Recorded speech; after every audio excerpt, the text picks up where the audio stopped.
Il y a une différence entre le mysticisme et la spiritualité.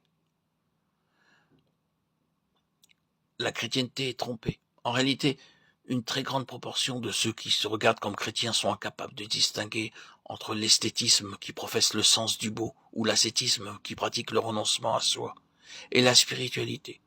Le fait est que ce sont là deux domaines entièrement différents et la parole de Dieu les sépare nettement. Elle atteint jusqu'à la division de l'âme et de l'esprit, des jointures et des moelles, Hébreux 4:12.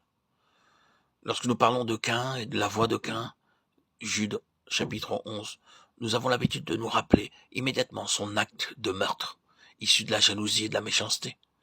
Nous nous souvenons de son attitude maussade, querelleuse, pétillante, susceptible ou même insolente à l'égard de Dieu.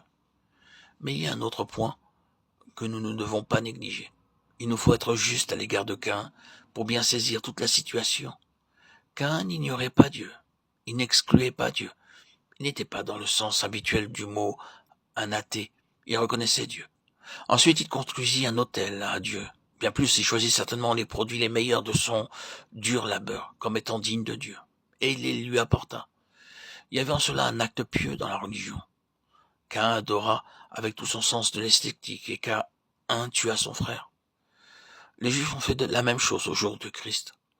La chrétienté est grandement constituée par ce même sens. Son architecture, ses rites, sa musique, ses ornements, ses effets de lumière ou d'ombre, ses notes, son atmosphère, ses vêtements, et ainsi de suite. Tout cela vient de l'âme. Mais Caïn n'est pas arrivé à Dieu. Et les Juifs n'ont pas satisfait Dieu.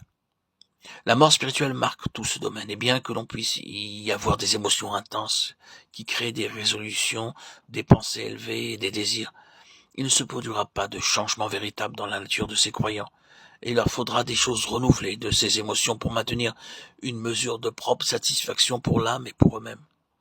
Toutes les religions ont plus ou moins ce trait psychique en commun. Et c'est ici que l'erreur fatale a été commise par beaucoup de gens religieux. Ils pensent que l'on ne doit pas toucher aux autres religions, dans lesquelles les adeptes sont certainement dévoués et sincères, et qu'il faut reconnaître et accepter ce qu'il y a de bon en elles. Cela, c'est confondre la religion avec ce que la Bible appelle être spirituel. La religion peut s'élever à des hauteurs très grandes et sombrer dans de terribles profondeurs. C'est la même chose qui peut avoir ces deux aspects. Mais cette chose ne saurait jamais s'élever au-dessus du niveau humain. Elle n'arrive jamais réellement à Dieu. La religion peut être le plus grand ennemi de la vraie pensée de Dieu, parce qu'elle est la meilleure séduction de Satan. L'ascétisme n'est pas plus spirituel que l'esthétisme. Il n'y a pas plus de valeur pour Dieu dans les austérités, les privations, les jeûnes, les rigueurs puritaines, comme telles que dans leur contraire. La simplicité peut ouvrir l'accès à Dieu, mais elle n'est pas nécessairement spirituelle. Elle peut être simplement une question de goût. Combien les pensées et les aspirations les plus sublimes peuvent souvent accompagner dans la poésie, la musique et l'art, la dégénération et la débauche morale. Combien le mystique peut s'approcher de la vérité dans sa perception et son interprétation. Quelle chose merveilleuse peut voir l'imagination même dans la Bible. Quel tressaillement de crainte, d'admiration, d'extase peuvent émouvoir un auditoire ou une assemblée sous l'effet de la puissance d'une âme. Et il est possible que tout cela ne soit qu'un monde faux, sans résultat divin ou éternel. Tout cela peut ne satisfaire que cette vie terrestre, l'attirer de sa monotonie, mais tout finit là. Dans quel monde artificiel nous vivons? Nous voyons alors que la musique se répand, que les éléments romantiques sont en évidence, que les vêtements et les brillants et les personnalités humaines paradent, combien l'orgueil et la rivalité s'affirment, et quelle puissance de prétention pénètre dans l'atmosphère.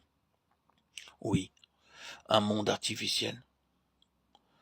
Nous y avons été et nous connaissons les réactions qui viennent ensuite. Combien tout est vide, combien tout est vain, un fruit de la mer morte.